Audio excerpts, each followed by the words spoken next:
The Scott Ryfun Radio Show.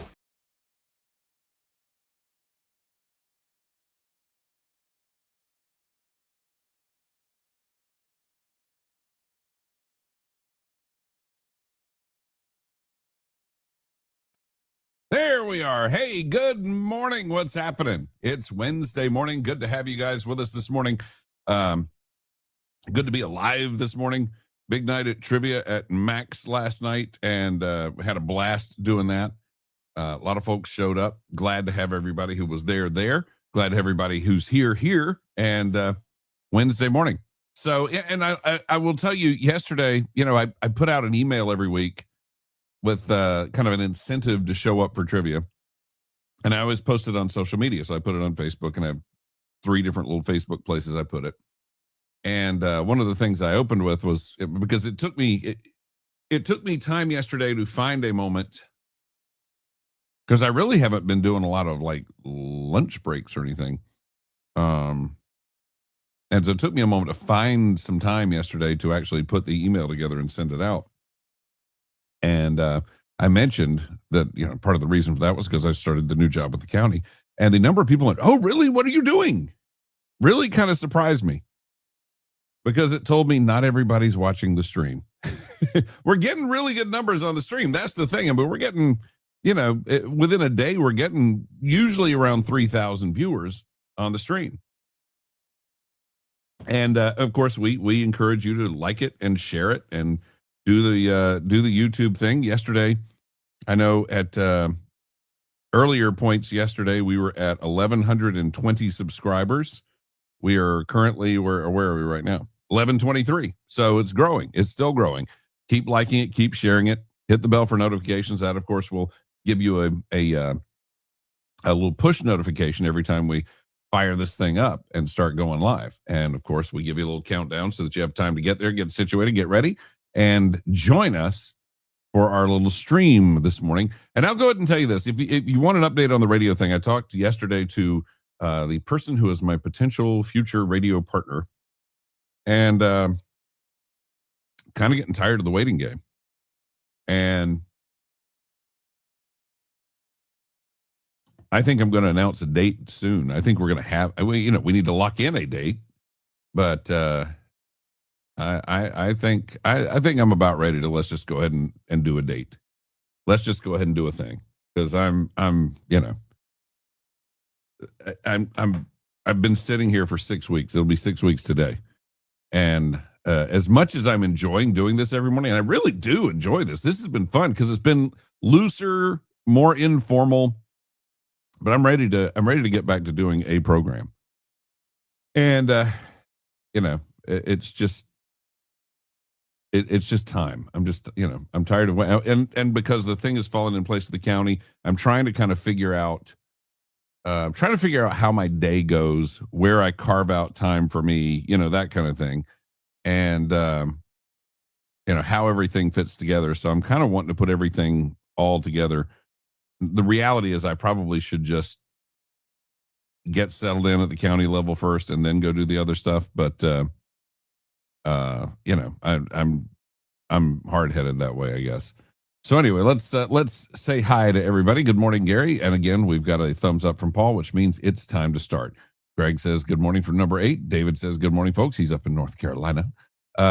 Speaking of being in another state, there's one from Alabama, Mr. Michael Knipp, co-host of Cinema Debrief, along with I am Garrison Ryfun. Speaking of being out of state and being in Alabama, there's our Dothan Bureau Chief with a good morning. I'll tell you what, we got a lot of Alabama action. In fact, well, there you go. Okay, let's see. Joe says good morning. Daniel gives us a wave. Lisa says good morning. Bobby says good morning from 135. That morning keeps getting longer and longer and longer for Brad. I don't know if that means you're getting tired or more energetic. I'm not sure which. Have a blessed and wonderful work day. That is true for everybody. Bryant says good morning to us.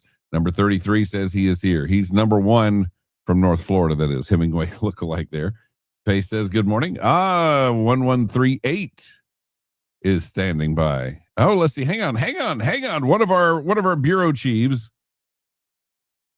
says, one of our New York bureau chiefs, sorry, says, it took me until this morning to start live streaming you on my TV, and the first thing I hear is that you may not be doing it for much longer. Cause and effect. You tell me, no, hang on. And that's, sometimes I go 1,000 miles an hour and sometimes things get missed. And by me, not by you. When I say I'm enjoying doing this in this format, I mentioned to get back on the radio. When I get back on the radio, this is not going away. We will continue doing the program on YouTube. We'll continue doing it on Facebook. We'll continue doing it. The format will change because it'll be an actual radio show. But I'm still planning on continuing to do this because I feel like, my initial plan when we did all this thing, my initial right out of the box plan was just go Facebook and YouTube and say the heck with everything else. And I let some people who have more experience than I talk me into saying, you probably need to find a radio partner as well. Radio is still very much a thing, and it is very much a thing. And I still love it and have passion for it. And so what that really means is, and that was kind of the goal was, I started putting pen to paper. I was like, well, I could do fine financially just going YouTube and Facebook and streaming. But the reality is it might be a short-term thing. You do better having radio and that so that, you're kind of covered across the board. And so that's when it was kind of like, well, I probably need to find a radio partner. And I didn't have to go looking for radio, but the good news was they came to me. And the best deal was floated by the person that I talked to yesterday again.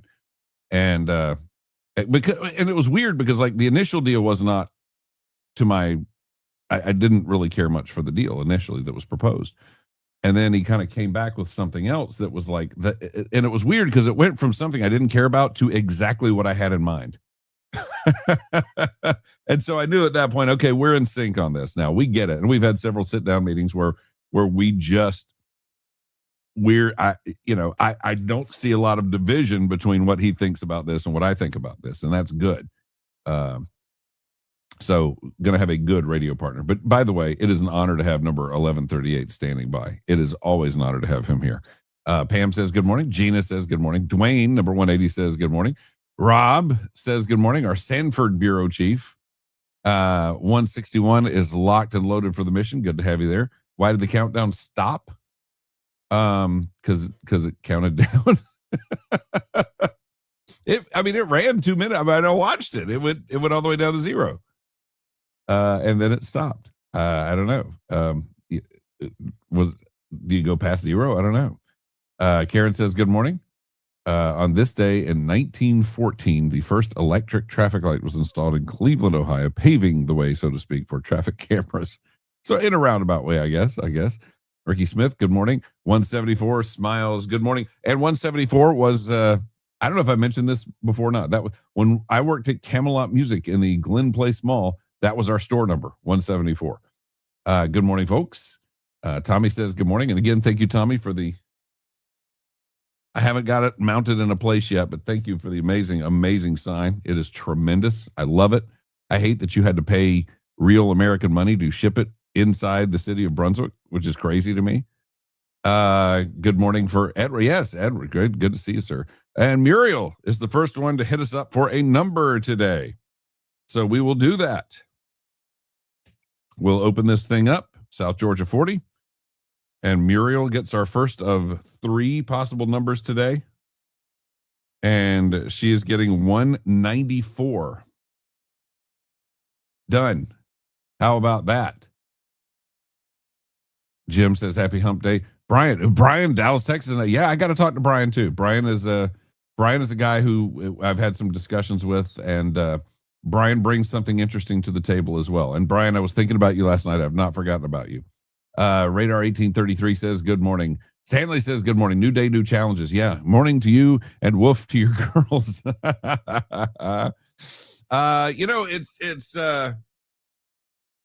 It's funny because I guess that is a good segue to very, very, very quickly talk about our buddy Gaston. And I forgot to mention yesterday, not only am I offering to put up his adoption fee, but also Robbie Roberts has contributed. And by the way, award-winning writer Robbie Roberts, because he just won an award.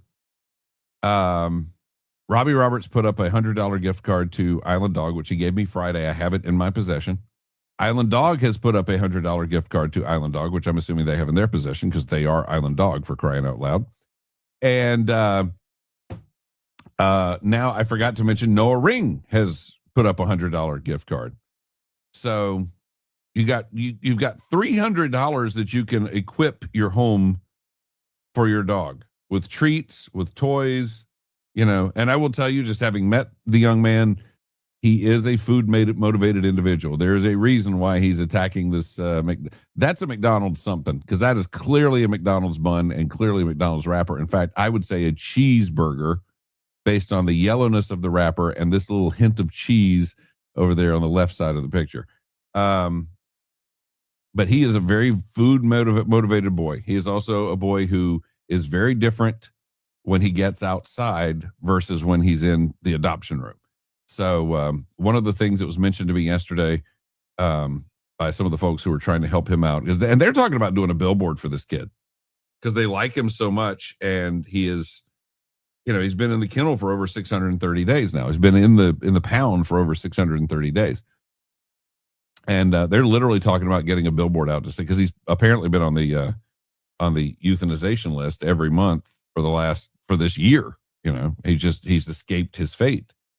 And he's and I hate to beat you over the head with the he's not going to make it, but literally he's not going to make it. And he's a good doggy. But anyway, it was recommended to me yesterday that I mentioned that you guys have the opportunity to adopt him, but you also have the opportunity to just foster him. And fostering is good because, first off, it gets him out of the kennel, gets him out of the pound. And secondly, it's kind of like a trial run. You can bring him into the home, see if he works out, see if you guys like him, see if he likes you, see if he likes what you do, the routine that you have for him and that kind of thing.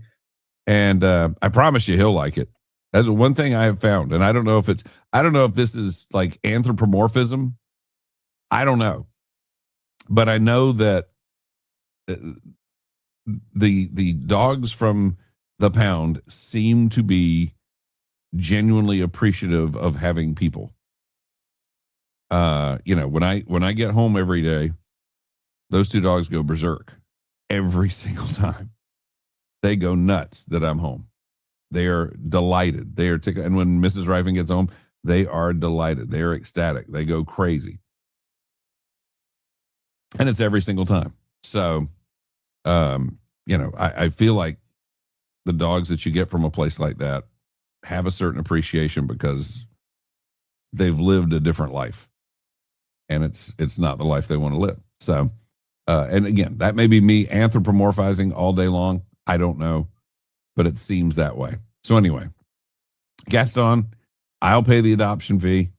There are $300 worth of Island Dog gift certificates / cards. I guess they're certificates, waiting for you if you adopt him.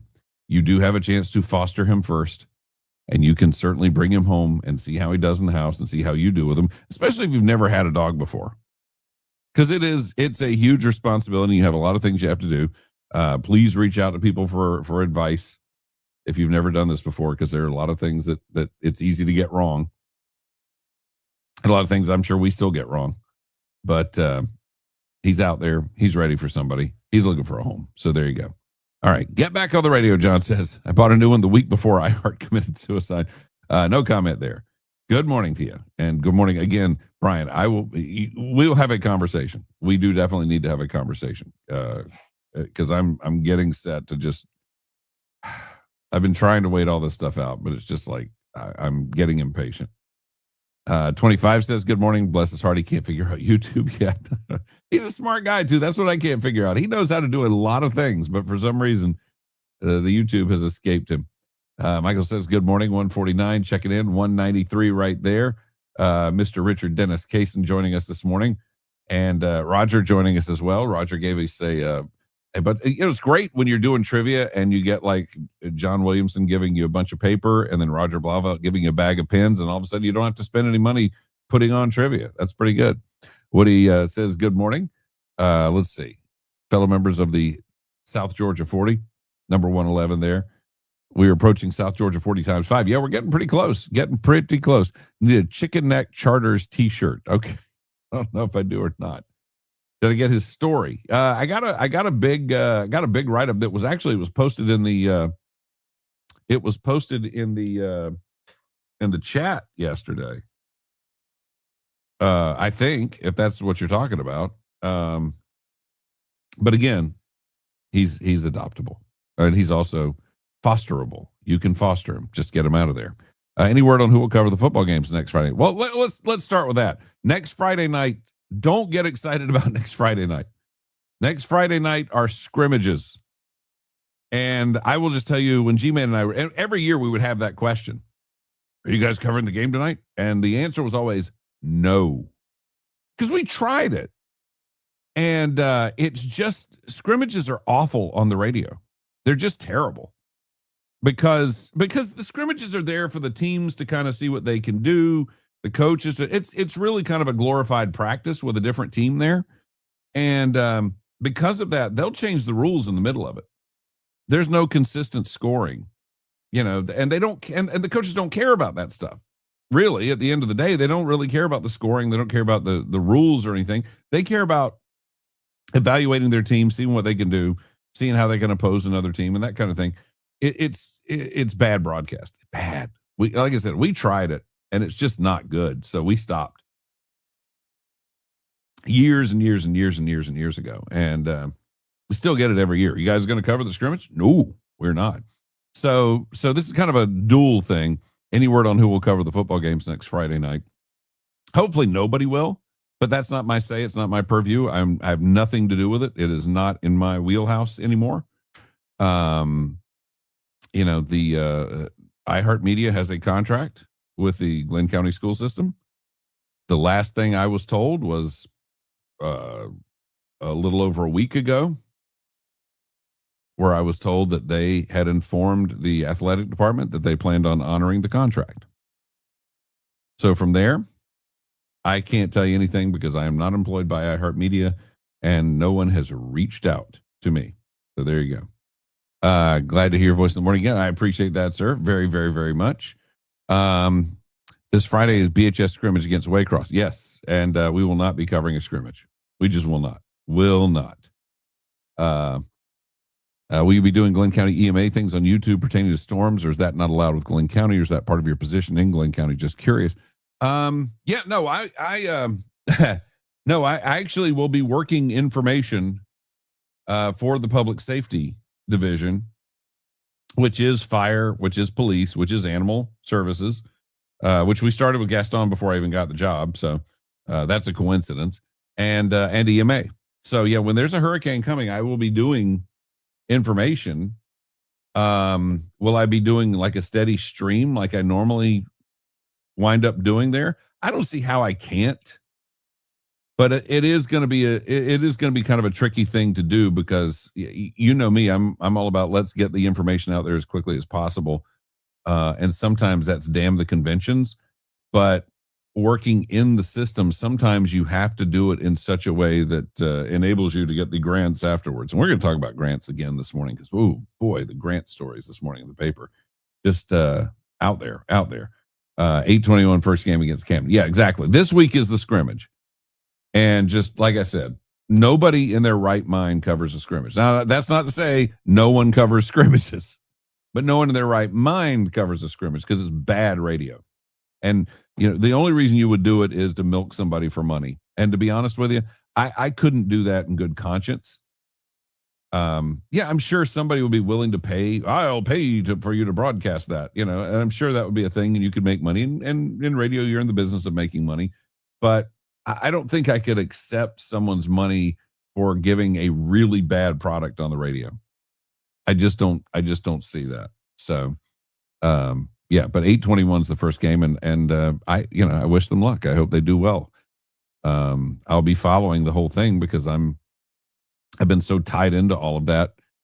I was when I got in radio in 94, I did color for Glenn Academy like that first year. I was so excited because one of the things I wanted to do when I got in radio was try to do a little football, and had the opportunity to do it. So I got put on the team with Chuck Neesmith, and then Chuck stepped away from it after the first year, and we got I think Frank Armani came in, and Frank and I clicked in a ridiculous way. We just had the same style of humor. We both had a lot of similar interests. We both, the conversations to and from games were tremendous, and just, and Frank's insane. So I enjoyed doing that. And then I think we grabbed Rick Coolidge because Frank couldn't do it one year. So I did it for 4 years, and then they said, we're going to open this up for bids. And I went, no, we're not bidding because we've never bid on this. We've never had to pay for this before. And people did pay for it. And so we didn't have it for a long time. And then our boss with Quantum one year was like, what do we have to do to get high school football? And I went, thank you. Let's talk. And we put together a proposal. And it turned out right after we won the proposal, we found out Frederica was launching a team. And I kind of went in my boss's office and said, hey, Frederica's got a team too. You want to go for all three? And he said, yes, let's go for all three. And I went, okay. So we got Frederica, and it was glorious. It was wonderful. And there was only 1 year we didn't win the bid to do Glenn County schools after that for like 15 years or so. And that 1 year we just kind of lowballed it a little bit, and it was wrong to do it. And the next year we jacked it up so that we didn't have to worry about it anymore. We kind of put the bid in a place where, nobody else was willing to even bid for it at that point. So, I feel bad for the school system because they're having to deal with this situation. And if that relationship does go away, they're going to be out some money. And I hate that for them because we kind of, and we did that. We put them in that position because we thought it was worth it to do. And not everybody apparently does think it's worth that to do, which I understand because everybody's got their money to make. So I understand it. Let's see. Good morning. Can I get it? Yeah, Tracy can get a number. Tracy has been there for a long time. Sucker Bean is 195. 195. How about that? Eddie, what's up? Eddie, hopefully you're building an Eliano downtown. I heard the ground is finally broken, so that's good. That's good.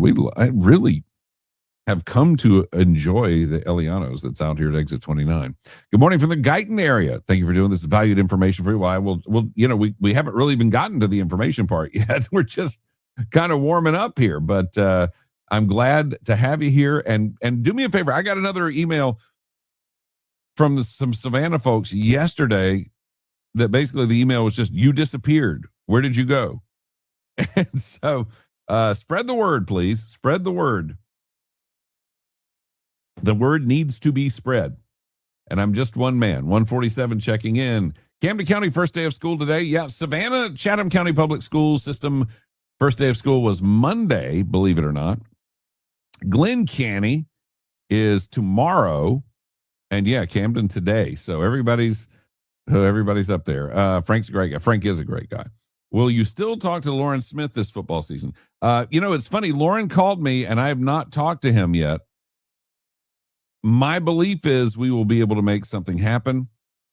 I don't know that yet because I don't have a date for the show. That's the frustrating thing to me. And so I think we can get Lauren on board. He had Parker's. He had Patrick and Greg both signed up for Brunswick and Savannah as our sponsors, and we were ready to go. And then, of course, all of this happened, and then, of course, it goes away. So I think Lauren will be able to work something out. Hopefully Patrick will be able to. I've talked to Patrick a couple of times since this whole thing erupted, and I'm glad to have been able to do so because Patrick Parker has given me some really good advice and some really solid encouragement. And, there are just certain people that you don't think are on stage doing things because you guys don't see it on the stream. You don't necessarily hear me talk about it a lot, but Patrick Parker has really been a boon for me. And you know, I've had 2 conversations with him since this whole thing went down, and they've just been really good conversations. Palmer has always been there, and Palmer continues to be there and supportive, and I'm appreciative for that. Even like Grace Landscaping, Andy Irrigation, who, despite the fact that I'm not there, are continuing to do everything they always did.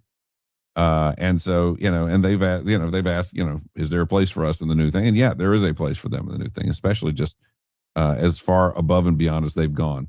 But Lauren Smith, yes, I want him involved.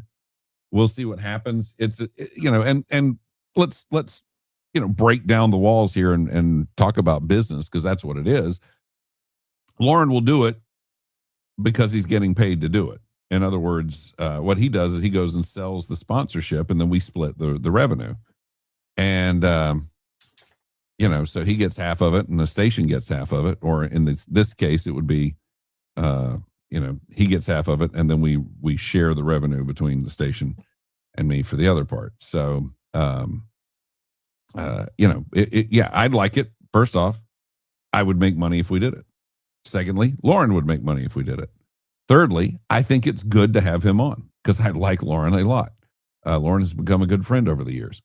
So yeah, my plan is to do that. I am totally at fault for not having called him back yet. 188's checking in with us. Dean is checking in. Former Savannah person wondering where you vanished to, listening online from Oklahoma.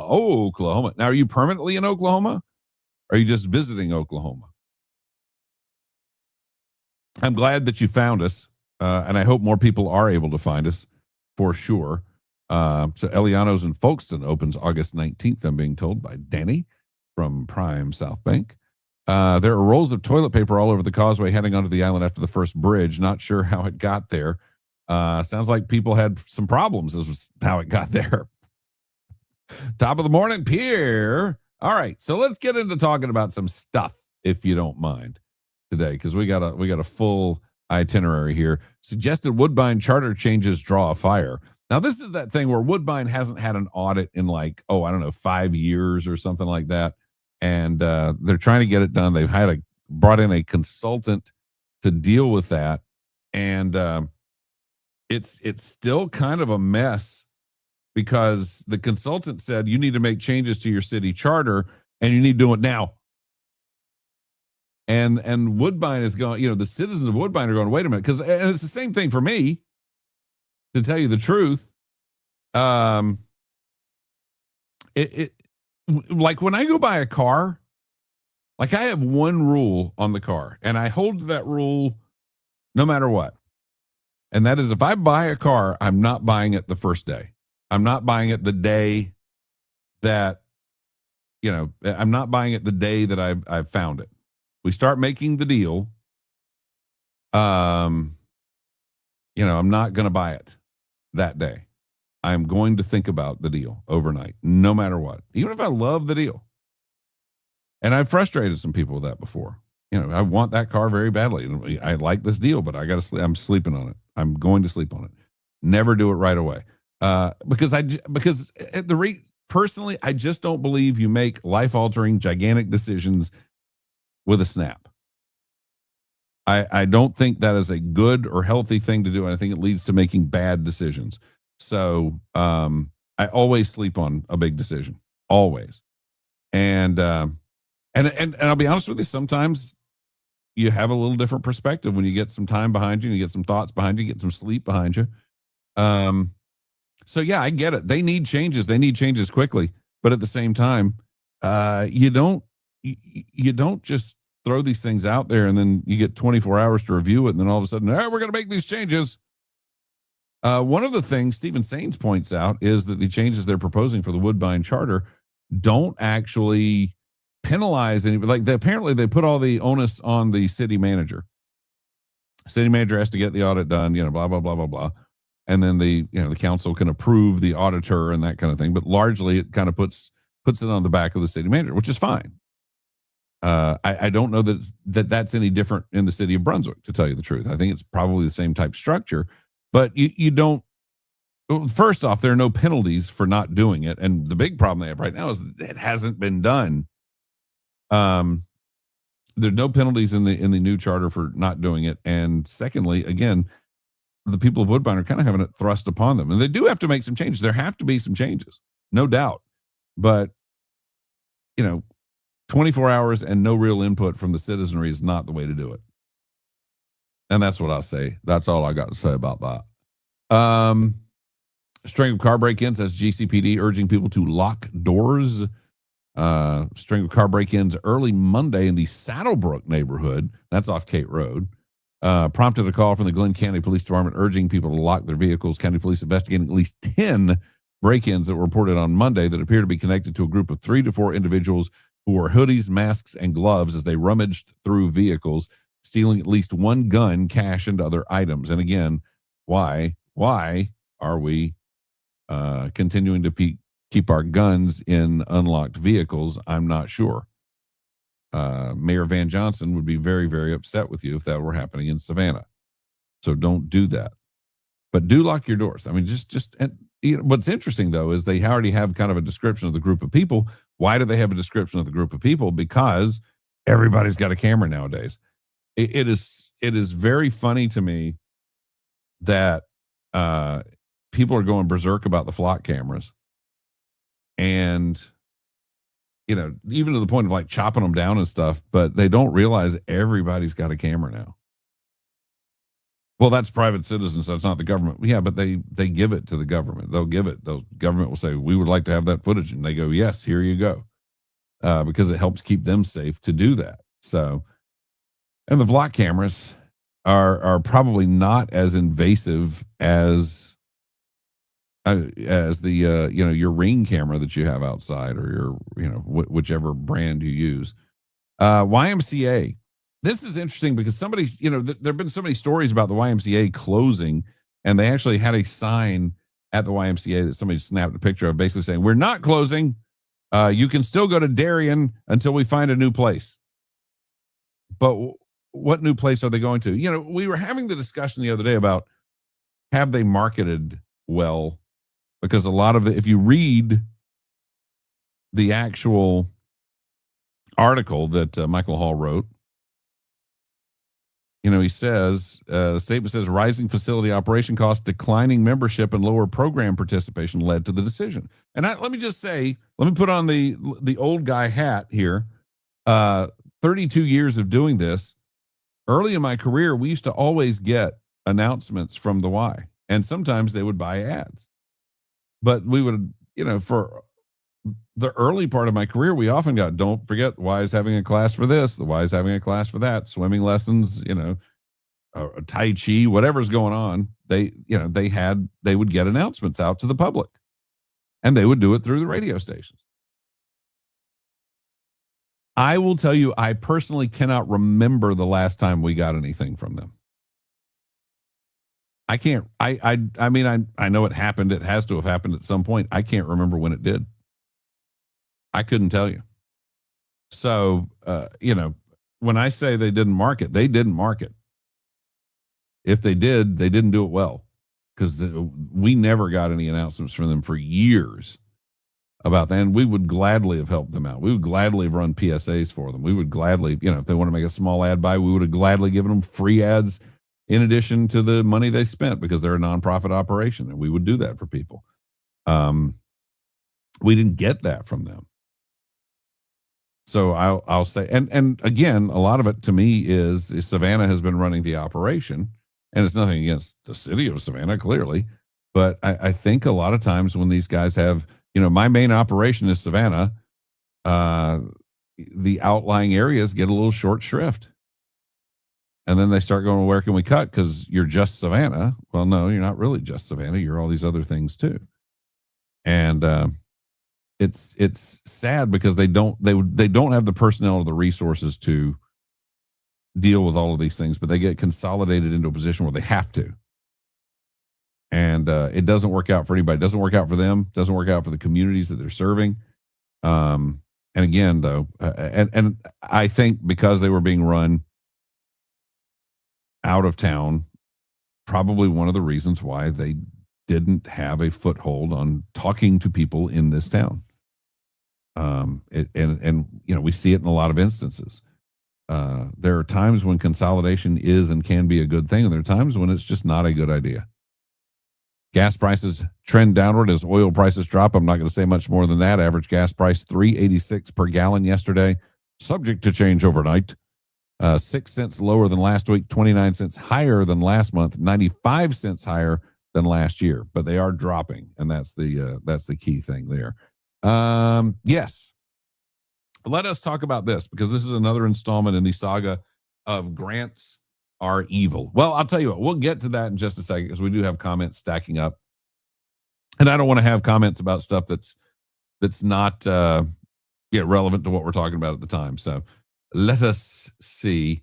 You need to get a grant and start a station and renew your FCC license. Well, my personal FCC license still exists.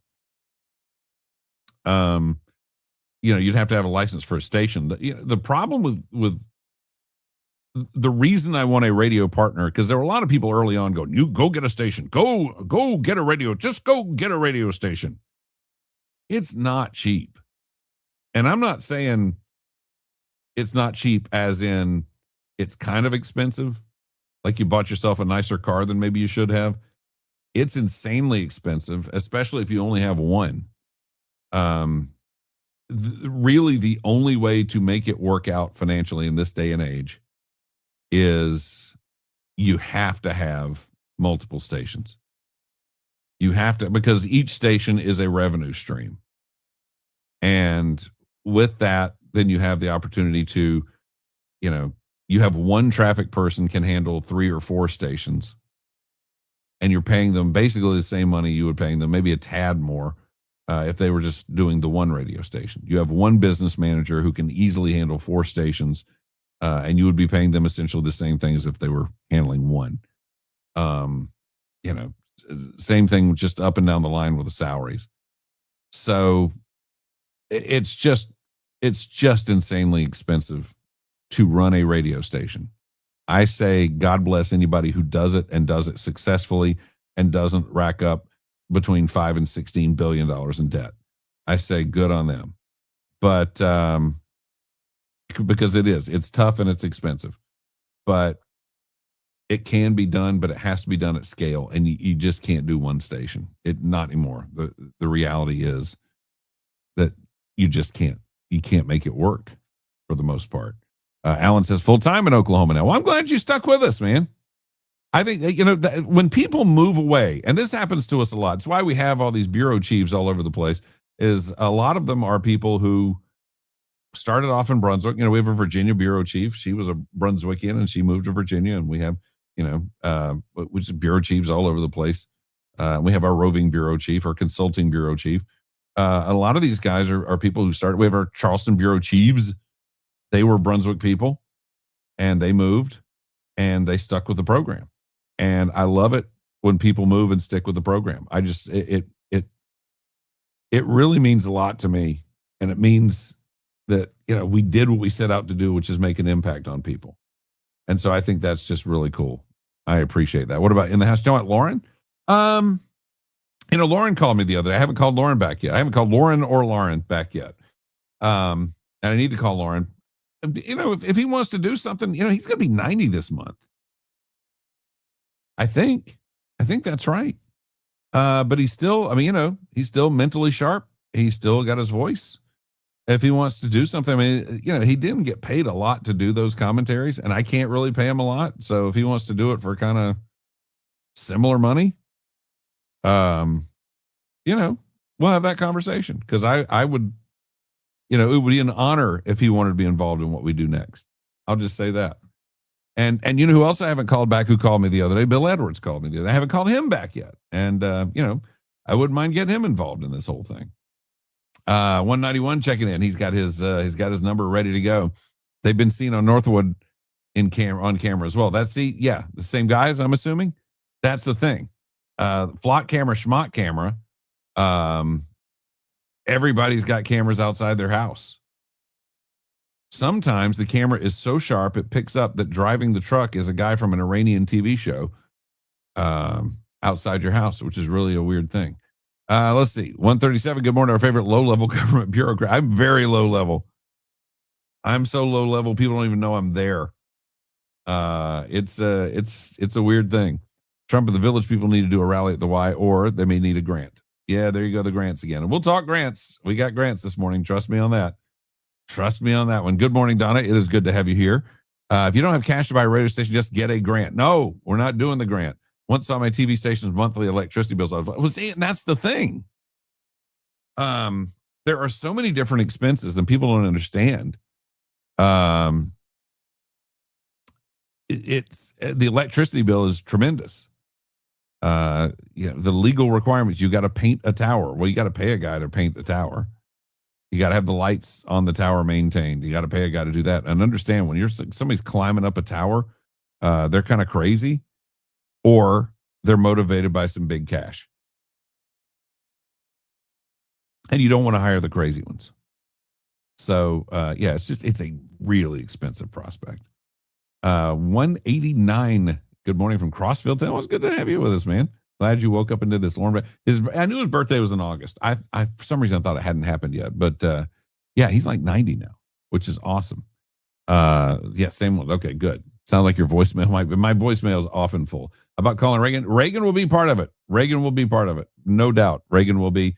And in time, I was working on, and that's the thing too, is I've got to kind of re-voice all that stuff because I don't have the rights to the amazing Victor Lyle, is under contract to iHeart. So I don't have him. I have to redo the intros now. But of every single one of those Reagans and other things. I want to bring Reagan along, but I can't just bring him along. I've got to redo them all, which is a lot of fun. Good to see you again, as I said, Donna. Good to be seen. So we're getting closer to knowing the timeline for new broadcasting. Sorry, I hopped in a bit late this morning. Yeah, James, what I mentioned earlier this morning is I'm just getting tired of waiting. I'm in this new schedule with the new gig, so I'd like a couple of weeks to settle in on that anyway. But I just feel like it's getting to be time. And, even though I'm doing this, and one of the reasons I'm doing this is to keep myself active and talking about things and doing things publicly, but also it's to remind you that I'm still here and haven't gone anywhere. And, even with this, it's just, and I realized yesterday too, when I've talked about the position with the county, I don't know, half dozen times on this stream easily. And when I posted the thing on Facebook yesterday for the trivia update, and I mentioned the new job. Really? You have a new job? What is it? So, I realize everybody's not there, so we'll figure it out. Daniel says he'd like a number. Daniel, you're the third one today. And so you have come in just under the deadline. You get a number, and the number you get is 196. 196. There you go. What is the new gig? Don't know. Oh, there you go. I've talked about it, like I said, a half dozen times on the stream. So everybody's not on the stream full time yet. And that's what we got to do. I'm working as a communications specialist for Glenn County as well. Enough money in the world that's climb one of those towers. I'm with you on that. I had to climb 6 feet up one time, and I was like, nope, not going any further, because we were changing out transmission line, which was when you say transmission line, it sounds like it's just like a cable, and it is not. This stuff, hard transmission line, is comes in 6-foot copper pipe segments, and imagine those going all the way up a tower. And we were changing some stuff out towards the bottom, so I didn't mind climbing a little bit. But it's something. How's the new gig going to affect our next meetup? The new gig is going to be a problem for the meetups. I'll go ahead and tell you that now. The new gig is a problem for me going to lunch half the time. I've got plans for today at lunch, so I've got to break away. But because you kind of show up and you look at your calendar and you go, oh, there's a meeting. Okay, we're having meetings all day. Okay. But, again, I've got to be able to figure out how the schedule works for me, how I can work in it, how I can maximize my time. I kind of have two different offices where I do things, and I don't know. The meetups, honest to goodness, and I hate saying if, but it's if we do a meetup, first off, the next meetup I feel like has to be in Savannah. But secondly, if I do a meetup, it's going to have to be me taking a day off. Because it's not fair to the other job that I'm doing full time to just disappear for several hours. It's not right. It's not ethical. So it would be me taking a day off. So that will have to be down the road. But let's get the show on first. Let's worry about getting the show on. Then we'll worry about the meetups. How about that? So here we go. Grants are evil. And here's another great story that kind of illustrates this. And again, what I say is grants, not just evil, they're the devil. It's not just they're evil. They're the devil. Because the devil will come to you and smooth talk you. And the devil will make you think, oh, this is a really good thing. This is wonderful. This is pleasant. And it's only afterwards that you realize you made that deal.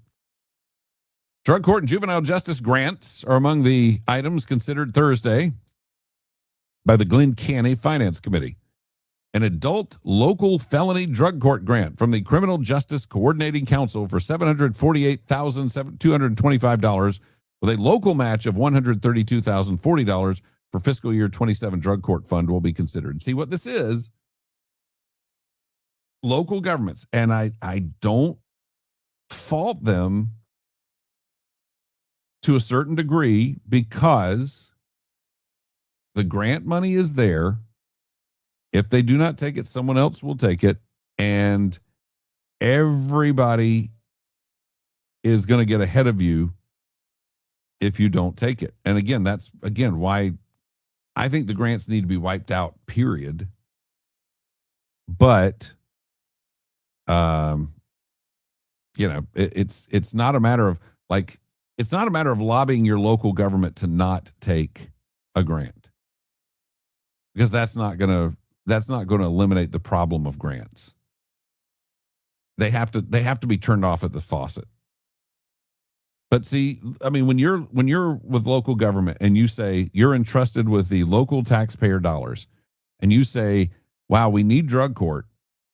I can spend $132,000 of local taxpayer dollars and basically turn it into almost $1 million." Why would you not do that? It makes sense. Fiscally, it's a good idea. But realistically, you are putting yourself on the hook for something.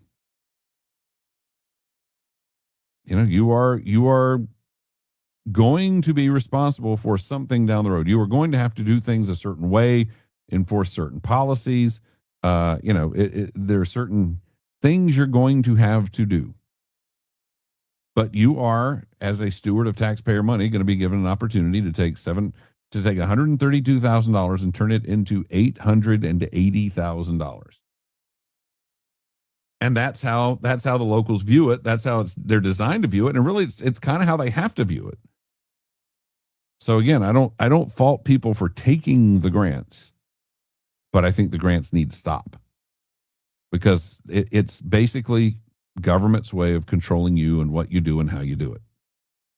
They know best. It is a tool of big government, no doubt. And then we have more grants. Locally, Golden House Development Authority awards Share the Future grants, a bunch of $10,000 grants given to a bunch of local businesses. I don't quite understand what this is a thing where, I'm reading this and I don't really see what the hook is on this one. Like, I know what it is when you're getting something from the state, and I know what it is when you're getting something from the feds. But these don't really seem to be anything with a real hook in them, where they're demanding something in return. They just seem to be handing them out. But again, the question there is, why are we doing this? But yeah, these are at least less satanic than the other grants. And again, like I said, when people take them, I don't fault them for taking them. I just don't think they should exist. That's all. Just a little thing like that. Because again, it is a way to it is a way to control your behavior. Period. Let's see. I don't work anymore. I just sit in meetings all day. I think we're about there. Yeah. Where or will you broadcast with the county? No, I'm not. No, we're going to do a show on the radio one day. I don't know when. Don't know yet. We'll figure it out. We're still working on it. I have a radio partner who I talked to yesterday. He's ready to go. I'm ready to go. We're all ready to go. It could be on one of the many government holidays. Well, it may have to be. It may have to be. You can get X amount of watts to broadcast. I worked at a station in Savannah while I was in college. I know you can get information to start up a station. Information's not the problem. It is running the station. It is doing the things you have to do to have compliance. You have to have an engineer. You have to have a transmitter site. You have to have a tower. You have to maintain the tower. You have to have traffic people. You have to have, and you have to pay the power bill, which is ginormous. It's trust me on this. I have looked into this. It is not an easy thing to just go on a radio station. And again, if you take several radio stations, that's one thing. You can be profitable that way, but not this way. I thought the devil was the detail. No, the devil's in the details. That's why you have to go looking at the details, because the devil hides in those details. Can we use old NPR government savings into YMCA cash? I don't know about that. Are all grants bad? I don't see problems with private grants. Grants from the federal government essentially prohibit many potential private grants. Quit taking my money to promote your campaigns. Yeah, no, and that's what I'm talking about. If I need to address that, I will rephrase it that government grants are the devil. But even private grants, I mean, I think they're fine, just as long as you understand you're beholden to the people giving you the grant. That's all. And some of them, they don't come asking. But some of them, someday, and that day may never come, I will ask of you a favor. I don't want that. Did you get my email about the Tele TV? Wonder how many anti-flock camera guys are going to get their free Tele TV. I did get your email, and I totally did not understand it. And I don't know if it's because every graphic didn't load or something, but yes, I did get your email, and I was like, I don't understand this. It may be that every image didn't load. That's the best I can figure out there. Let's see. What is this? Did we do this? Yeah, gas prices down. Yes. Dick Yarbrough. Wow. Just this piece from him. He's been banging the drum about this Okefenokee stuff for a while. And there's it's just kind of a dishonest piece. I was kind of shocked to see, you can have a disagreement with people on something, but there's some dishonesty and some real condescension on this thing. He says, well, it's somewhat old news as I write this, but to those who have fought the fight, it is extremely good news. Our Okefenokee National Wildlife Refuge has been officially designated a UNESCO World Heritage Site. It happened a couple of weeks ago at a meeting of the World Heritage Committee in Busan, South Korea. Our Okefenokee's in good company, joining such sites as Yellowstone National Park, the Grand Canyon, the Everglades, and the Statue of Liberty, to name a few. Experts say that being a World Heritage Site should be an economic boon. Today, our Okefenokee gets some 800,000 visitors a year, and the resultant $90+ million pumped into the local economy. With World Heritage status, those numbers could rise to some 1.5 million visitors or more in the next decade, according to projections from the Conservation Fund, one of the key players in helping protect, preserve, and promote our Okefenokee. It's interesting that the World Conservation Fund would throw out gigantic pie-in-the-sky numbers while they're trying to convince people to do something. That's fascinating to me. President Kennedy once said, success has many fathers, but failure is an orphan. This effort has had a lot of daddies and mamas. That includes you, dear readers. Not much have I opined on over the years has generated as much response as I received from you on the subject. It's obvious that Okefenokee is up close and personal to you. Most of the orphans are down in Charlton, Clinch, and Ware counties, where our Okefenokee is located. And to me, I think this is an important point that I think he's actually hitting on but missing at the same time, which is literally the people who didn't want the UNESCO World Heritage Site designation are the people who are there. Like the locals didn't want it. It's been shoved down their throats by everybody else. I find that stunning that this is being celebrated. Yay, we've deprived these counties of local control. Isn't this great? Most of the orphans down in Charlton, Clinch, and Ware counties where Okefenokee is located, they wanted nothing to do with UNESCO and their sinister World Heritage takeover. Ware County even passed a resolution affirming the county's commitment that it shall not adopt, implement, or enforce any rule, regulation, policy, or mandate originated by or traceable to the United Nations or a subsidiary entity of the United Nations, which infringes upon or restricts private property rights without due process in violation of the U.S. Constitution or Georgia Constitution. And then he gives a bless their hearts. And we're all Southerners here. We know what that means. If it'll make the Ware County Commission feel better, I checked on Gardner, Montana, near the entrance to the World Heritage Site, Yellowstone National Park, and they seem to be doing just fine. No UN takeover there. Same with Okeechobee in the Everglades. No infringement on property rights reported. Tucson at the entrance to the Grand Canyon seems to be thriving. If the UN is imposing its agenda on the town, they seem blissfully unaware. The Statue of Liberty is still proudly holding her torch on Liberty Island in New York.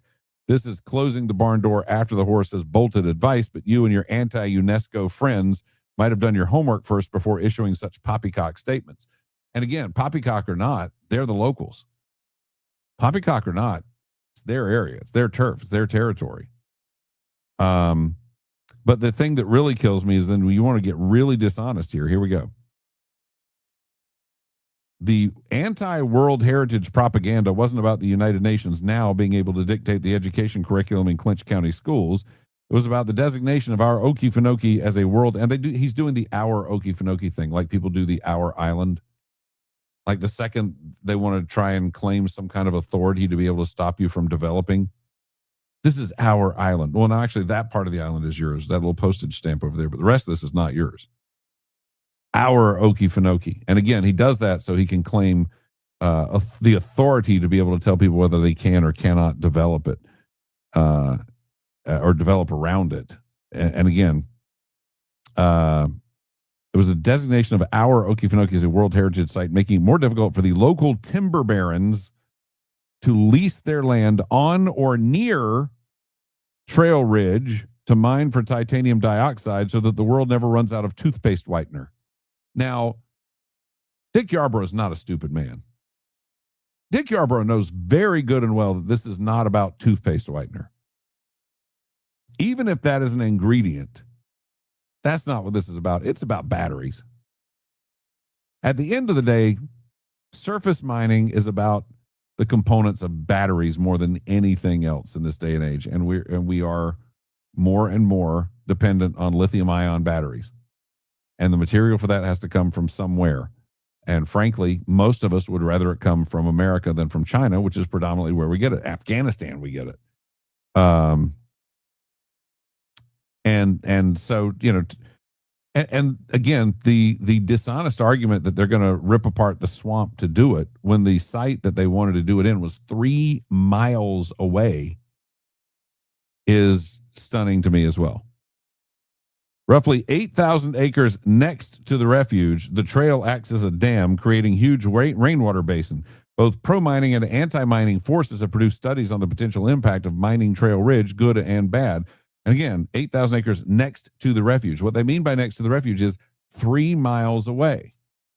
That's not, and in people's minds, next to means like, here's the swamp and here's the mine. And that's not what this is at all. I'll go with Charles Seabrook, the longtime environmental writer for the Atlanta Journal-Constitution, whose opinions I highly respect. And for a lot of people, there's a nosedive right there. Because there are a lot of us who have a lot of feeling about the way the Atlanta Journal-Constitution has reported on things over the years. I still am mad about the way they tried to report that July 4th riot in downtown Brunswick. Do you remember that? The Club Cache riot? And how it became a story of the police harassing the poor all day on the beaches and ran them off the beaches so that all they could do is gather in the city and express their rage. No, it was a party. It was a riot party because these guys thought they could get away with it. But it got turned into some giant class warfare thing that just wasn't true. So, yeah, I have issues sometimes with some of the things the Atlanta Journal-Constitution reports. Without Trail Ridge, the Okefenokee would cease to exist in its present magnificence. In other words, leave Trail Ridge alone. We can always whiten our teeth with baking soda. Again, it ain't about teeth whiteners. Is that a byproduct? I suppose so. But it's not what it's about. And you know that. That's the thing. You know that.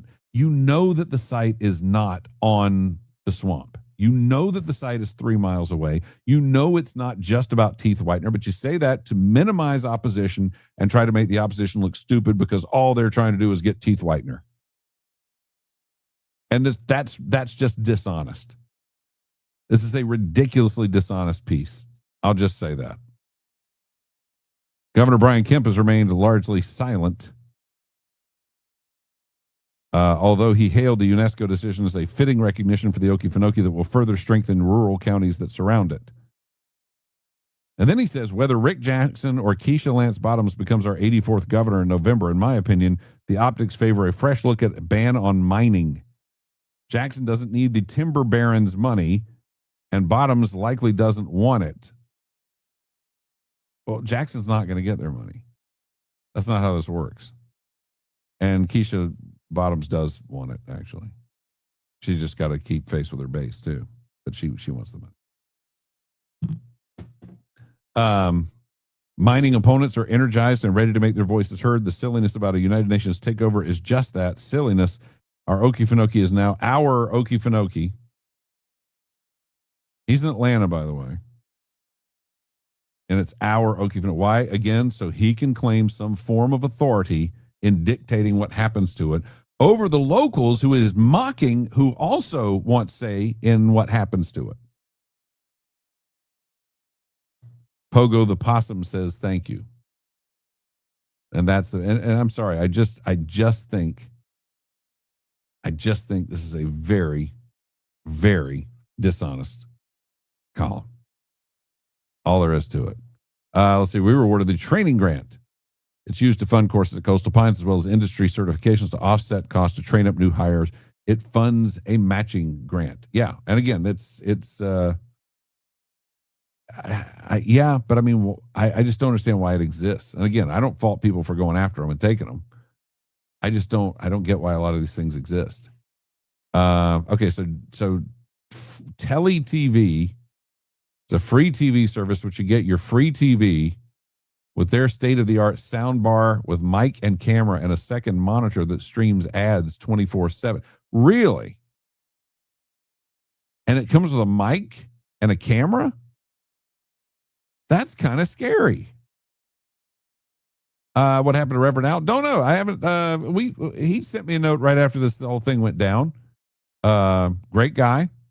And I suspect that when we're back on the radio, he'll be back too. You know, when are these liberals going to learn that saying the UN is involved is not a positive for me or for most people?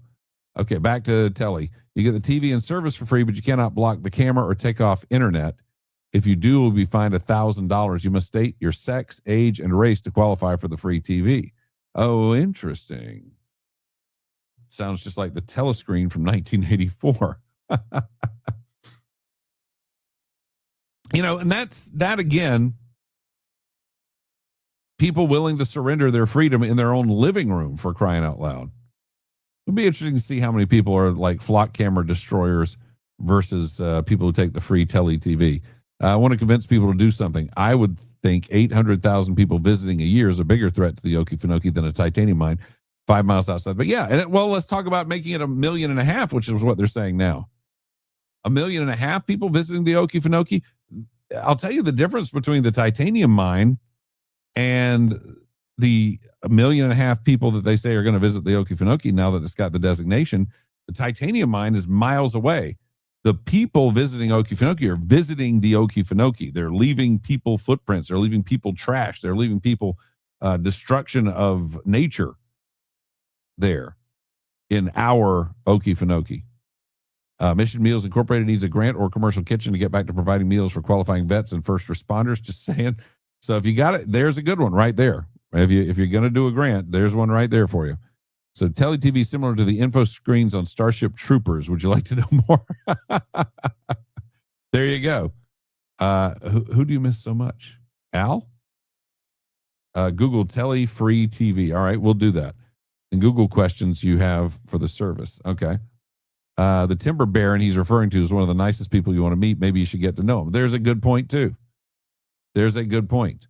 Has this Atlanta Constitution writer ever been to Charlton County? Probably not. Probably not.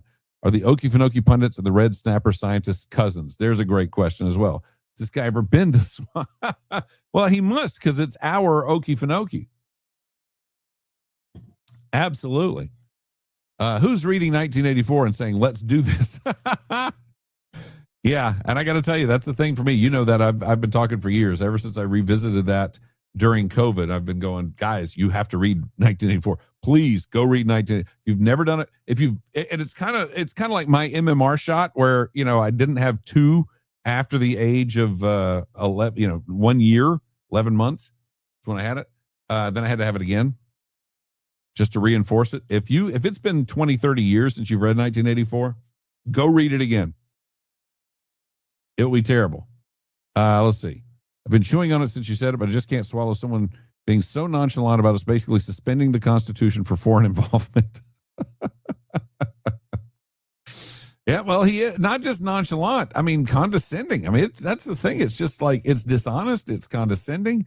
And again, it is that thing of saying, you yokels don't know what you're doing. Therefore, you must do what we tell you to do in Atlanta. Let's see. Oh, there you go. Grants through the EDA. There are guidelines, but they're attainable. Must apply through the EDA. The Veterans Kitchen should apply. So you hear that? It's Economic Development Authority is what he's talking about. That's Walter Rafalski. He's the vice chairman of the commission, so he knows what he's talking about. He absolutely knows what he's talking about. Go to the Economic Development Authority. Apply. Find out how to apply. You guys can probably get something. No agreements between Effingham County and OpenAI, officials say. Effingham County commissioners faced a packed house Tuesday as they held their first meeting since the announcement of a proposed data center. The OpenAI data center was not on the commissioner's agenda. Therefore, they did not allow for public comment on the topic. However, county commissioners brought it up themselves and addressed concerns. You know what's interesting about that is I'm going to tell you a little something. Several years ago, somebody who was working at the county at the time called me up and asked me what I thought about something.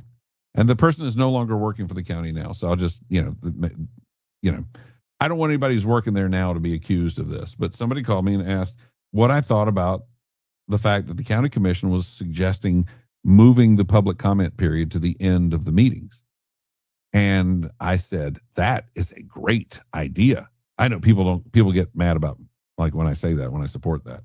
I said, that is a great idea. And the reason I said that was because the public comment periods, if you had been paying attention to them, had devolved into the same few people showing up and ranting about nothing anybody really cared about for several minutes, and then it was over. And, the public comment period is supposed to be so that the public can say something to the commissioners.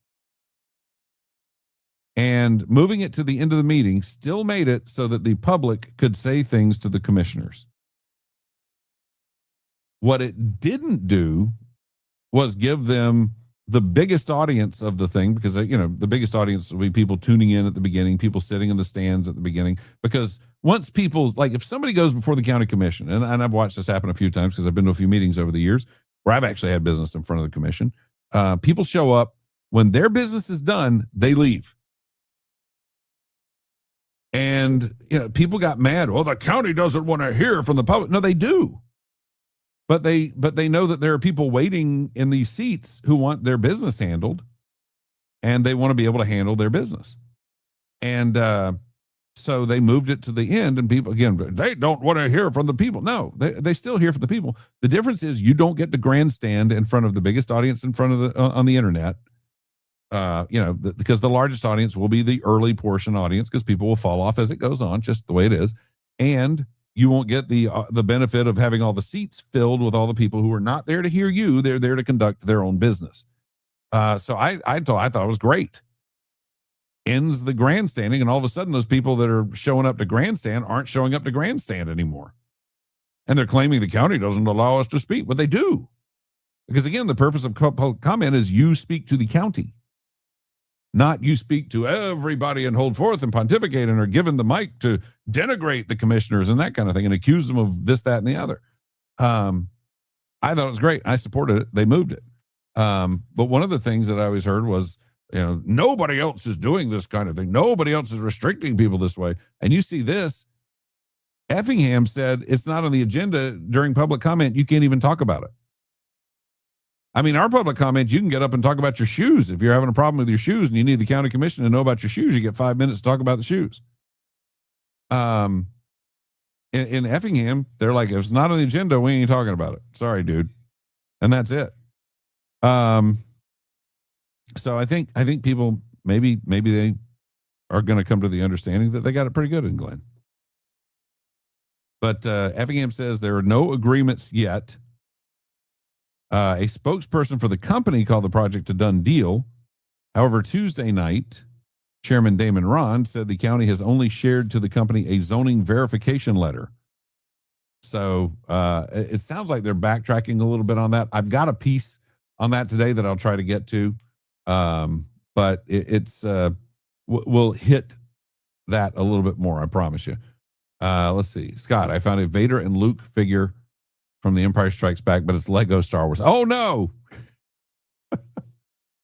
Yeah, I mean, I admire Lego for what they have done, because it's a behemoth now.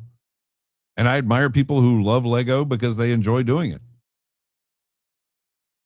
I've just never, like when I played with toys as a kid, I wanted to play with a toy. I didn't want to build a toy. I wanted to play with a toy. I didn't have the patience to sit and build a toy. It was one of the reasons my mom started buying me models at one point, because the school people who were testing me for gifted were like, he needs models. He needs to do things with his hands.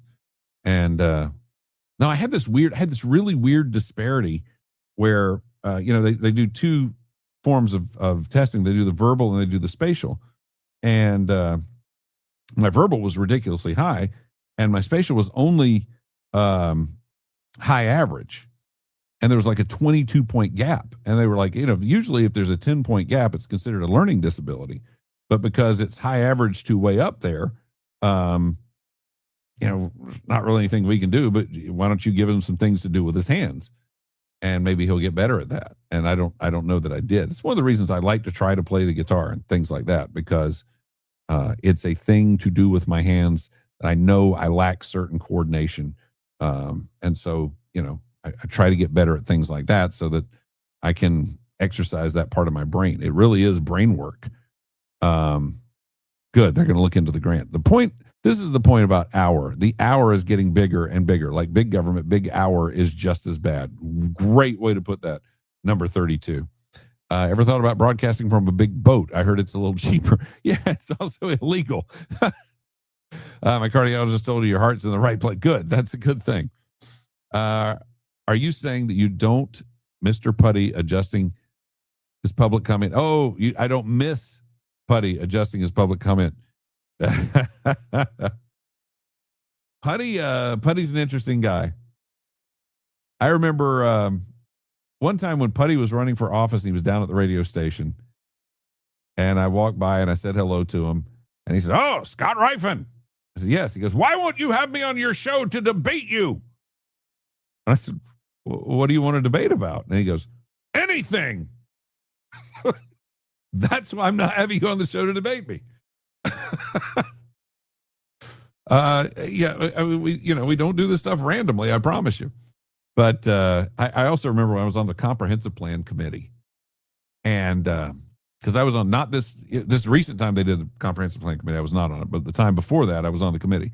I was on the mainland committee, and one of my criticisms was there should not be two committees, and I don't think there should be two planning committees either. But that's, again, me personally, not speaking as an employee of Glenn County. But Putty would show up at the meetings, at the comprehensive plan committee meetings, and I guess it's just I don't know if it's his lack of ability to hear. I don't know what it is, but he would just turn around to his wife and just start talking to her at the top of his lungs during the meeting, and we would be in like that second floor conference room, which is where they have the Glenn County round tables, where the table is not round. And he would just sit and just start talking to his wife at the top of his lungs.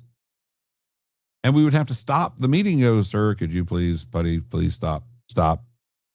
And, it just, yeah, I don't know. He's a different guy. Not being able to use your hands is the sign of a great radio and TV ad salesman. The son of one, a friend of many. Yeah, it's a coordination issue. Let's see. Gifted, you have a touch. No, come on, stop it. Well, maybe I should have a reveal party. No, the gifted. I mean, you know what gifted class, right? I mean, you had an IQ threshold. And that was the interesting thing, was like my verbal blew the threshold, but then I had the high average of the spatial. And so when you averaged them out, I still beat the threshold, but it was a lot closer than it would have been had it just been verbal. And that's, again, not normally the way it was supposed to be. But no, it was back in the day, they did that too. You actually had to have IQ tests, and they give you an IQ standard. Now they don't do that for gifted. They just kind of, "Oh, you're gifted. Okay, great. Can you draw? Oh, yeah, you're gifted." Gifted doesn't mean what it used to mean, sadly. Seriously, moving the public comment to the end of the commission meetings probably shortened a few people's lifespan. It's what they lived for. It probably is, but it also lengthened everybody else's lifespan. Yeah, we need to have a reveal party for my giftedness. Exactly. Yeah. Hello. Yeah, you guys caught that the other day. We played the audio from that. The girl having her autism reveal party. Just the dumbest thing. Is the color cake was going to determine whether she was autism, whether she had autism, or whether she was ADHD. Advanced placement. Well, that's AP. But they do still have gifted in the schools too, and the standards just aren't what they used to be. And it's sad that they're not, but they're not. Statesboro and Bullock County officials vote on data center measures. I thought this was interesting that we had the Effingham one, we had the Bullock one, and we've got a National Review story today on the data center thing. And I think Dan McLaughlin wrote it, and it's pretty short.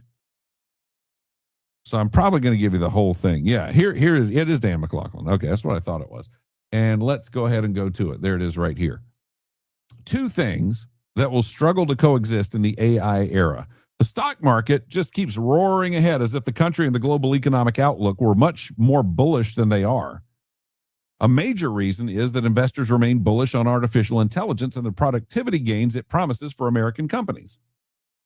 Meanwhile, if you look at our politics, one of the big flashpoints right now is grassroots hostility to the building of data centers. That is clearly animating economic populism among swing voters.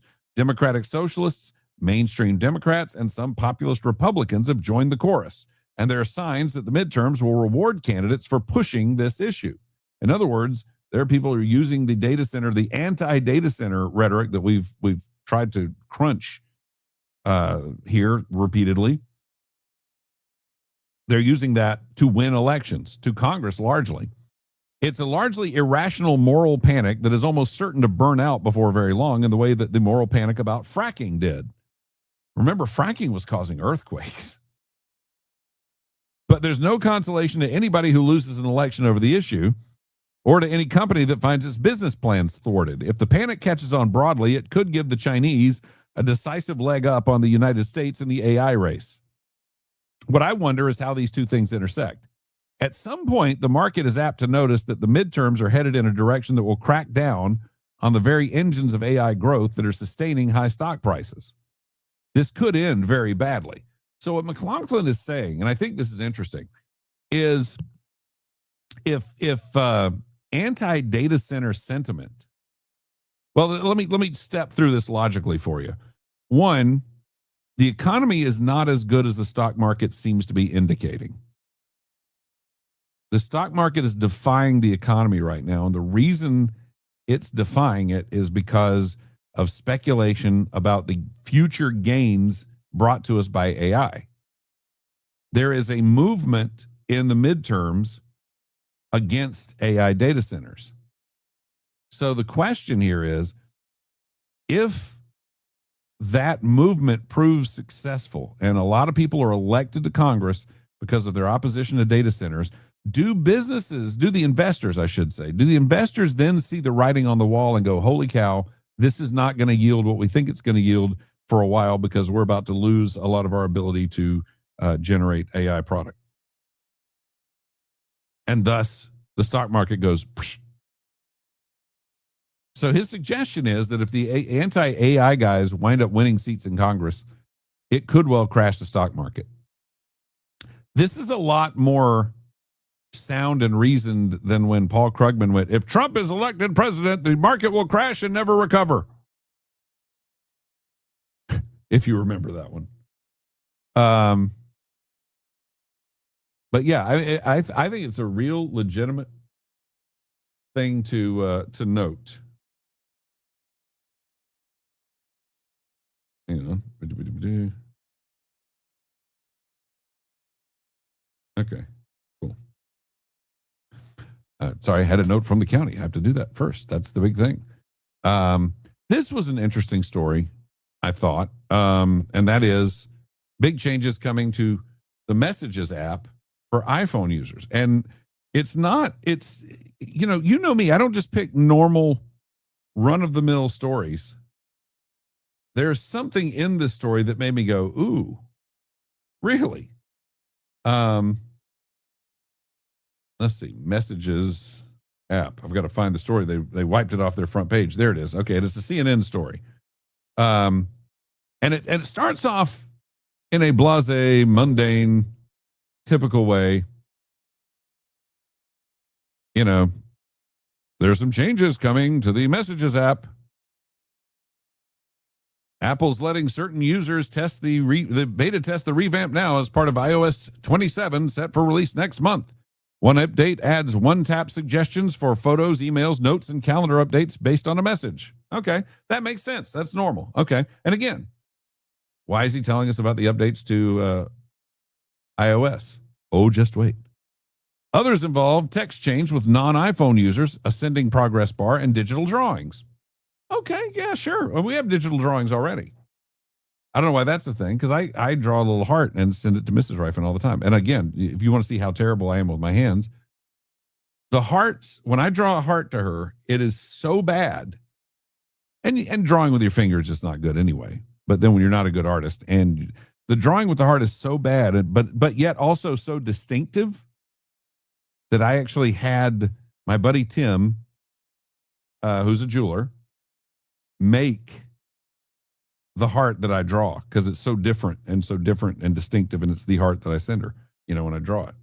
And so she has that. She wears that on her necklace. If you ever see her with this weird looking loop on her necklace, I had that made for her. It's the heart that I draw on the finger touch thing on the Apple app and send to her sometimes. Anyway, here's the last sentence. And the thing is, the article ends on this last sentence and then just like mic drops and walks off. And I don't know what that is. Apple also said the new Siri AI can draft messages in a user's voice. Boom. See ya. What? Wait, what? So you're telling me that Siri can do... Sorry, I didn't mean to trigger you there on my my iPad there. So that Siri with using AI can actually do a voice message with your voice. You just tell it what you want it to say, and it just does a message in your. Oh boy. We're getting there, kids. We're getting there. And I don't know that it's good. Speaking of not good, they did find this guy. This is a great example, by the way, of a news story. This is the whole thing. I'm going to leave it up on the full screen here. This is a great example of a news story that was in progress that they updated throughout the life of the story, and then just kind of tried to finish it off, but yet it doesn't make any sense when they did that. Plus, the guy was naked. That's the original reason I started grabbing this. Natasha Young, and I don't know if Natasha's responsible for all of the edits, but read this. This is a train wreck. This is the internet right here, and doing internet news. Beaufort police officers were searching for a mental patient at the Beaufort Memorial Hospital, a spokesman reported Tuesday night. Officers are looking for a white man with a bald head in the area of 955 Ribault Road. He was last seen with no clothes on.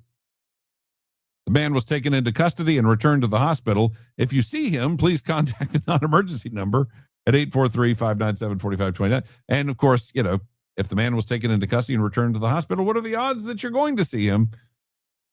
But that's doing web news on the fly. So anyway, they had a nice little scare yesterday in Beaufort with a naked crazy guy walking around. This is an interesting article. I'm not going to go through the whole thing because I'm starting to run short on time here, and I want to get to some more comments before we go. Biden's $7 billion Taliban weapons tab is coming due. And this is by Congressman Michael Baumgartner. And Congressman Baumgartner has taken a trip to the Middle East. He's done some field work and some groundwork. And what he has found is they are seeing the evidence. Remember all the weapons that we left behind in the Afghanistan withdrawal that was so terrible?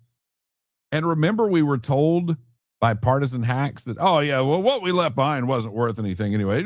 It really, most of it wasn't even working. It wasn't functioning. Right? Remember all that? Well, we are now seeing the evidence based on these trips that our weapons were recovered in Afghanistan are being used by terrorists. How about that? And there's also a lot of conflict between Afghanistan and Pakistan that I don't even know is going on. But the interesting thing is we left our weapons behind in Afghanistan, and they're using those weapons against Pakistan. Pakistan is retaliating with weapons they're getting from China. And, when people sit there and I know that's a part of this audience, I understand, but people sit there and go, we shouldn't be involved in foreign aid. We shouldn't be involved in other countries. The problem is, if we aren't, China and Russia will be. If we don't go forge allyships with these other nations, and that does mean help them out, and sometimes it means arm them, and sometimes it means building roads for them, China and Russia will step in and do it, and they will reap the benefits of those relationships. And trust me, neither of those guys has any good intentions for this country. So you want to talk about the importance of foreign aid? You should probably read that story, because not only does it confirm that, yes, the weapons we left behind in Afghanistan were viable, they're actually in the hands of terrorists, and we have evidence that they're being used, but also, again, there's an international conflagration going on between Afghanistan and Pakistan, and China is on one side, and our guns that we left behind are on the other side. But we're not involved because we shouldn't be involved in foreign issues. But again, we have to be. Sorry to be that guy. You're a globalist. No, I'm a realist. The reality is, if you just withdraw and you go, we're just America, and we're just going to be America, and we're only going to take care of America, we're only going to deal with America, everyone else will eventually gang up to try to destroy America. I mean, I hate to tell you that, because China wants to destroy America, and they'll go out and recruit friends by spreading money, by spreading goods, services, weapons. Russia will do the same thing. It's why we have to have foreign allies. It's why we have to have foreign aid. Honest to goodness. Let's see. That's not coming up. Why is that not coming up?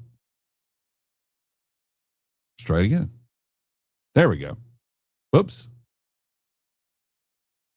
Yeah, here's the thing. More than 316,000 weapons, including specialized sniper rifles, remained in Afghanistan, along with approximately 42,000 pieces of specialized equipment, including night vision, surveillance, biometric, and positioning devices.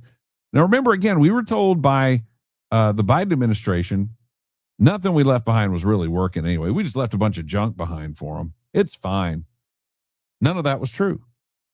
The Afghan Air Force had roughly 40 American-funded UH-60 Blackhawks, and the Taliban captured and returned several to service. Those aircraft are not being used in the terrorist attacks now confronting Pakistan, but their presence illustrates the extraordinary scale of the military arsenal that the Taliban now control. The condition and precise disposition of this arsenal remain uncertain, but there's now mounting evidence that some of the equipment captured after the collapse has migrated into terrorist hands. That is from the article by Congressman Michael Baumgartner.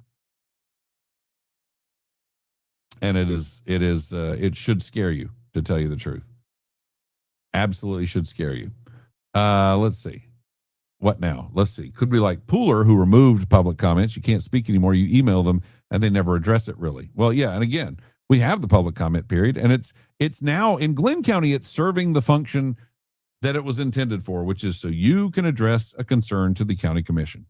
Not so you can play the room, not so you can whip up a frenzy, not so you can make a big public display, but not so you can scream at the commissioners. Well, you can still scream at the commissioners afterwards, but you have to wait until everybody else's business is done. I don't think that's wrong, because everybody else got put on the agenda. Again, why I have no problem with changing the public comment period. Everybody else who's in there is actually in there by virtue of having been put on the agenda. And then you show up and want to hijack the thing. But yeah, I mean, I'm for public comment period, but I think the way it's done in there is fine. And MacJosh called it enrichment instead of gifted. I think it was mainly just to keep us from being bored and therefore a problem. Yeah, we called it enrichment as well at first. I can't fail without AI. There you go. Your author on data centers article definitely doesn't have a brokerage account roaring along my butt. My IRA is doing okay. My IRA is doing something interesting. Now, I will tell you this. I should not say this on this stream, but I'm going to say it anyway because I tend to say things. Look at my scar. That's my bicycle scar right there. That's 4 stitches right there from my bicycle wreck in 2020, February 16th, 2021. I should not say this, but I'm going to say it anyway because I was actually going to reach out. I was going to reach out. I was going to reach out to Jeff Burton and see what he thought. When I rolled over my iHeart 401k to an IRA, I kept a lot of it invested kind of where I had it invested already, but I kept a certain segment of cash out that I could play with, that I could just invest in things I'd like to invest in and just have fun playing the market a little. So, if you got ideas, let me know. I may or may not take them because it's my money, for crying out loud. As for the data centers, some people, including the Chinese and Russians, do not want us to be winners of the AI race. Exactly so. America bad. The heart. Yeah, I do. They have a thing where I think it's called digital touch message or something. You can draw things different colors, and default is like a fuchsia pink on a black background. It's perfect. So I'll draw her a little heart and send it to her every so often. And the hearts are terrible. They're awful. They're ugly. But so last year for Christmas, I got my buddy Tim I drew it on a piece of paper. I said, "You see this?" I was like, "You ever see anything like this?" He's like, "No." And a few weeks later, he showed up and had made one out of silver. And it was perfect. I mean, it was like, I was not expecting it to look as good as it did. And then I gave it to her for Christmas and she just loved it. And she wears it all the time. She doesn't usually wear a lot of necklaces, but now she wears that heart. So if you see that, that's the heart that I drew. And I had that made just kind of, that's my heart. What could possibly, nothing could possibly go wrong with in time, all will work out. Yeah, but we have to do it. There's videos of them using our working equipment. Biden's war instead of Charlie Wilson's war for whatever they use it for. Lock them up for arming terrorists. It might be a thing. People should also look at the Taliban's blatant disregard for human rights, especially as it pertains to women. Completely. Biden gave a third world country a first world military. Great way to put it. What about the Afghan people who gave assistance to U.S. soldiers while we were there? Were they worthless to the Biden administration? They were. Yeah, they left a lot of those guys behind. And some of them and their families were killed. because they helped out the United States. And the pullout of Afghanistan in general was a shameful incident. Absolutely shameful. I've got one more story, but I'm not going to do it because I'm running a little late this morning because I'm required to be in the office at 9:30, but I'm trying to get to the office earlier than that because 9:30 means I'm there till 6 at night. So the earlier I get there, the earlier I can leave. And so I'm going to try and get there earlier than that today, as I did yesterday. So that means I got to go though, because I still got to change and dash out the door and give a couple of scritches to the dogs before I get out of here and everything. Speaking of which, don't forget, Gaston can be fostered. He doesn't have to be straight up adopted. But at this point, I've agreed to pay his adoption fee. And Robbie Roberts has contributed a $100 gift card to Island Dog. Island Dog has contributed a $100 gift card to Island Dog. And Noah Ring has pledged a $100 gift card as well to anybody who does end up adopting Gaston. He has been in there for over 630 days. And if you go meet Gaston, do yourself a favor. Don't just sit in the adoption room with him. Take him outside. Because he sits in that adoption room. It's closed in. He's isolated with people he doesn't know. He's skittish. He's been in the kennel for 630 something days. But you get him outside and he springs to life. Great puppy. Great dog. He's 4 years old, by the way. He's heartworm negative. That means a lot to a lot of people because it means you're not on the hook for all that treatment. He's a good situation waiting to happen. He's people were asking what he was the other day. He's a plot hound mix. That brindle that he has is a plot hound texture there or look or whatever you want to call it. Pattern, I guess. Is very pretty brindle pattern dog and very sweet. And he would love to be your family member. You just got to go over there and get him. And again, you can test the waters first. You can actually foster him first. You don't wear a Star Wars shirt to work. Not yet. The day hasn't happened yet. That does not mean the day will never happen. The closet is too stuffed with nice they're nice Star Wars, nice button-down shirts. The closet is too full of nice Star Wars shirts for me to never wear one to work. But again, I just kind of have to figure out what the tolerance is and and pick my spots. And I don't know what my spots are yet. So no, I don't wear Star Wars shirts to work. I do wear them to trivia, but not to work. All right. And last one for today. The reason 1984 seems so relevant today is not that George Orwell was a prophet. It's still relevant because people have not changed. That's a great way to put it. Human nature is what it is. Orwell noticed that, saw the trends, and merely commented on it. And unfortunately, people are going in that direction. And again, I would encourage, as I did earlier this morning, anybody to read 1984, even if you've already done it. If it's been 20 or more years since you did it, you need to do it again. You need a fresh inoculation from 1984. All right. On that note, I'm going to get out of here. Thank you for joining me. Glad to have you here. Don't forget to subscribe. Don't forget to spread the word. Wait, went to see Gaston yesterday. He really is precious. My situation does not allow for me to get him. Oh, darn it. He's a good boy. Somebody could use him. And he is on the list. And generally you think of the dogs that are on there as being problems. I don't know why he hasn't been adopted because he's a really good dog. But let's get him adopted. Let's make this happen. And again, you can foster him just to see. All right, guys. Yes. See you tomorrow. We'll be here at 7:00 tomorrow morning with our Thursday stream. And in the meantime, subscribe, like the video. That's important. Hit the bell so that you can get notified when we go live on the air. And, there we go. Joe says he found it. Good. Glad to have you here. Hit the bell for notifications and spread the word. Let people know. We've got listeners, we've got them in Oklahoma. We've got them in New York. I've heard from New York bureau chiefs. We've heard from Alabama a few times today. We've heard from Florida. We've heard from North Georgia, which is a different state than where we are. And just glad to have everybody here. Let's just keep this up. I'll see you in the morning, and hopefully we'll have some more good things to talk about. See you then.